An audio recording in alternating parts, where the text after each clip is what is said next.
Yesterday, RAND released America's Military and Veteran Caregivers, Hidden Heroes Emerging from the Shadows. I had the honor of leading this study.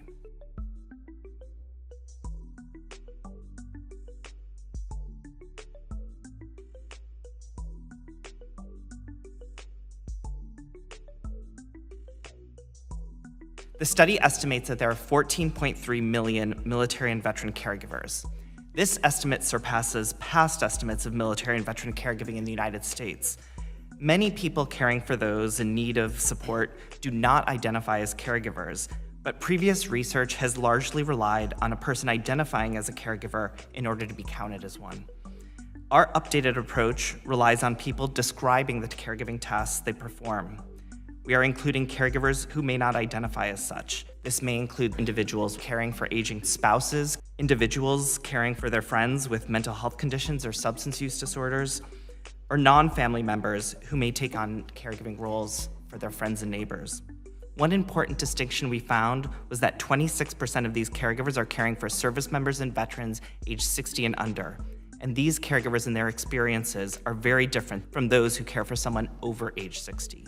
Between 40 and 60% of military and veteran caregivers reported that their caregiving entails helping the veteran cope with stressful situations, manage sudden changes in mood, or avoid triggers of anxiety or antisocial behavior. But these tasks only scratch the surface of what these caregivers do to help service members and veterans struggling with emotional and behavioral issues, including thoughts of suicide. The problem is that many policies and programs overlook military and veteran caregivers to those with mental health and substance use conditions. Eligibility requirements are often based on activities of daily living, such as helping a person bathe, or instrumental activities of daily living, such as grocery shopping or housework. But these may be inadequate for describing what many military and veteran caregivers do. First, we must ensure that policies and programs directed to support military and veteran caregivers, including those run by the VA, support those caring for individuals with mental health and substance use diagnoses. Second, we must promote programs to caregivers in ways that do not require them to identify as caregivers in order to partake in them. Caregiving takes an emotional toll. 43% of military and veteran caregivers to those aged 60 or under meet criteria for depression, nearly 4 times that as non-caregivers.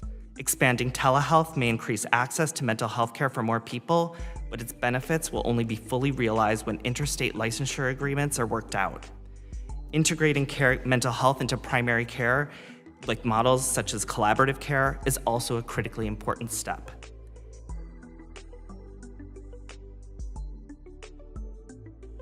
The research supports these no wrong door policies. So when a caregiver goes in to seek support for the first time, the person that they're talking to, whether that's at the VA or at a VSO, be aware of these benefits, or at least be thinking about these benefits so that they can help the caregiver figure it out. And so those who are kind of, raise their hand to help support caregivers, ensuring that they have that knowledge and can help them apply for those programs, I think would be a tremendous asset.